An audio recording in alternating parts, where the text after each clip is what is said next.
Hi.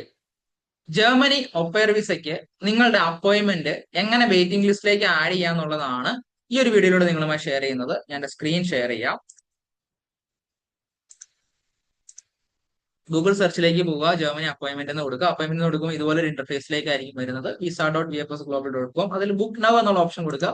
Book now കൊടുത്തു കഴിയുമ്പോൾ ഇതുപോലെ ഒരു ഇന്റർഫേസ് ആയിരിക്കും വരുന്നത്.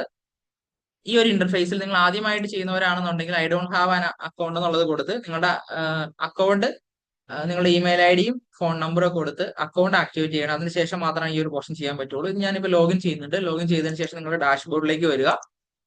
അതിനുശേഷം സ്റ്റാർട്ട് ന്യൂ ബുക്കിംഗ് എന്ന് കൊടുക്കുക. സ്റ്റാർട്ട് ന്യൂ ബുക്കിംഗ് കൊടുത്തതിന് ശേഷം നിങ്ങളുടെ ആപ്ലിക്കേഷൻ സെന്റർ ചൂസ് ചെയ്യുക. ഞാനിവിടെ കൊച്ചിനാണ് ചൂസ് ചെയ്യുന്നത്. കൊച്ചിൻ ചൂസ് ചെയ്തു. കൊച്ചിൻ ചൂസ് ചെയ്തതിന് ശേഷം നമ്മളെ കാറ്റഗറി ചൂസ് ചെയ്യുന്നത് എംപ്ലോയ്മെന്റ് കാറ്റഗറിയിലാണ് ഒപ്പയർ വരുന്നത്. സബ് കാറ്റഗറി ഒപ്പയർ ചൂസ് ചെയ്തു. അതിനുശേഷം ഇതാ appointment are currently unavailable for the selected category. Join the waiting list notified when an appointment becomes available. Appointment available ആകുമ്പോൾ നമുക്ക് നോട്ടിഫിക്കേഷൻസ് കിട്ടും നമ്മുടെ ഈ മെയിലിൽ. ഞാനത് ടിക്ക് ചെയ്തതിനു ശേഷം കണ്ടിന്യൂ കൊടുക്കുന്നു. കണ്ടിന്യൂ കൊടുത്തതിന് ശേഷം നമ്മളുടെ ഡീറ്റെയിൽസ് ഫില്ല് ചെയ്യാനുള്ള ഒരു ഓപ്ഷൻ ആണ്. ഇതിൽ as per passport details fill ചെയ്യുക. ഞാൻ ഡീറ്റെയിൽസ് ഇവിടെ ഫില്ല് ചെയ്യുന്നുണ്ട്. ഫസ്റ്റ് നെയിം കൊടുക്കുന്നുണ്ട്. ഇത് ഓട്ടോമാറ്റിക്കലി ഫുൾ ക്യാപ്സിലായിരിക്കും വരുന്നത്. ഇത് കാര്യമാക്കണ്ട. നമ്മളുടെ പാസ്പോർട്ട് ഉള്ളതുപോലെ തന്നെ കൊടുക്കണം കേട്ടോ. ഇതിനകത്ത് കൊടുക്കുമ്പോൾ സ്പെല്ലിംഗ് ഒക്കെ കൃത്യമായിട്ട് നിങ്ങൾ ചെക്ക് ചെയ്തിട്ട് കൊടുക്കുക. ജെൻഡർ സെലക്ട് ചെയ്യുന്നു. ഡേറ്റ് ഓഫ് ബർത്ത് കൊടുക്കുന്നു. അതിനുശേഷം നാഷണാലിറ്റി സെലക്ട് ചെയ്യുന്നു. ഇന്ത്യ സെലക്ട് ചെയ്യുന്നു. പാസ്പോർട്ട് നമ്പർ എപ്പോഴും കൊടുക്കുമ്പോൾ ശ്രദ്ധിക്കുക, കൃത്യമായിട്ട് പാസ്പോർട്ട് നമ്പർ കൊടുക്കണം. അല്ലാന്നുണ്ടെങ്കിൽ നമുക്ക് PFS നമ്മൾ അവർ എൻട്രി ചെയ്യിക്കില്ല. കൃത്യമായിട്ട് പാസ്പോർട്ട് നമ്പർ കൊടുക്കുക.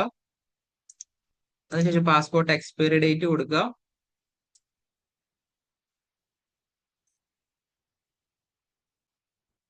Phone number email ID automatically അവിടെ വന്നോളൂ കേട്ടോ. അതിനുശേഷം നമ്മൾ അഡ്രസ്സ് കൊടുക്കുന്നു. അഡ്രസ്സും പാസ്പോർട്ടിൽ ഉള്ളതുപോലെ തന്നെ കൊടുക്കണം.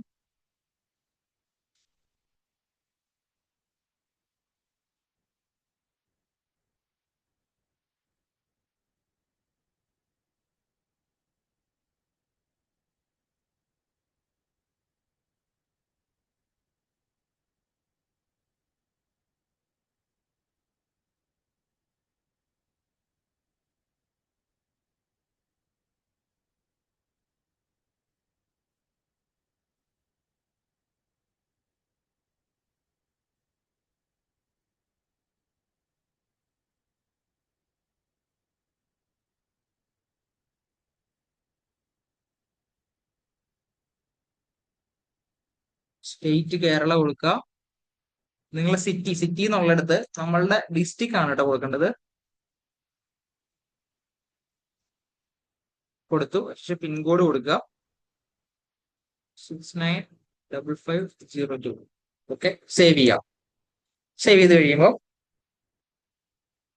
ഇതുപോലെ ഡീറ്റെയിൽസ് കാണിക്കും. നമ്മൾ ഡീറ്റെയിൽസ് സമ്മറി കാണിക്കുന്നുണ്ട്. അതിനുശേഷം ഇതിന്റെ താഴെ കൊടുക്കുന്നുണ്ട് A service fee of ₹956 is applicable to attend a VFS center which is different from the visa fees. ഇത് വിസ ഫീസ് അല്ല, VFS ഗ്ലോബലിന്റെ സർവീസ് ചാർജ് ആണ് അത് വരുന്നത്.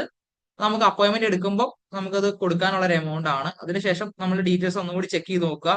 നമ്മൾ എടുത്തിട്ടുള്ള കാറ്റഗറി കറക്റ്റ് അല്ലേ, സബ് കാറ്റഗറി കറക്റ്റ് അല്ലേ എന്നുള്ളത് കൃത്യമായിട്ട് കൊടുക്കുക. അതിനുശേഷം ഈ ടേംസ് ആൻഡ് കണ്ടീഷൻസ് ടിക്ക് ചെയ്യുക. 3 ടിക്ക് ചെയ്യണം.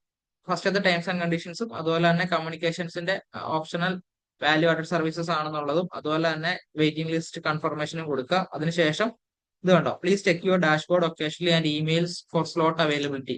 നമ്മുടെ ഡാഷ്ബോർഡും ഇമെയിലും നമ്മൾ ചെക്ക് ചെയ്യണം, സ്ലോട്ട് എപ്പോഴാണ് അവൈലബിൾ ആണെന്നുള്ളത്. ഓക്കെ, നമ്മളത് ബുക്കിംഗ് ആയിട്ടുണ്ട്. Thank you for your booking. കണ്ടോ, അപ്പോയിന്റ്മെന്റ് ഈസ് വെയിറ്റിംഗ് ലിസ്റ്റഡ് കണ്ടോ, കൃത്യമായിട്ട് കാണിക്കുന്നുണ്ട്. നമ്മളുടെ പേര് ഡീറ്റെയിൽസ് ഒക്കെ കാണിക്കുന്നുണ്ട്, എങ്ങനെയാണെന്നുള്ളത് കാണിക്കുന്നുണ്ട്. റെഫറൻസ് നമ്പർ നമുക്ക് കിട്ടുന്നുണ്ട്. GEB എന്ന് പറഞ്ഞ റെഫറൻസ് നമ്പർ നമുക്ക് കിട്ടുന്നുണ്ട്. ഇന്നത്തെ ഒരു വീഡിയോ നിങ്ങൾക്ക് പ്രയോജനപ്പെട്ടുവെങ്കിൽ ഫോളോ ചെയ്യുക. കൂടുതൽ വിവരങ്ങൾക്ക് ഞങ്ങളെ കോൺടാക്ട് ചെയ്യാവുന്നതാണ്. ജർമ്മനി ഒപ്പയർ വിസയുമായി ബന്ധപ്പെട്ട് നിങ്ങൾക്ക് എന്ത് കാര്യങ്ങളുണ്ടെങ്കിൽ ഞങ്ങളെ കോൺടാക്ട് ചെയ്യാവുന്നതാണ്. Thank you.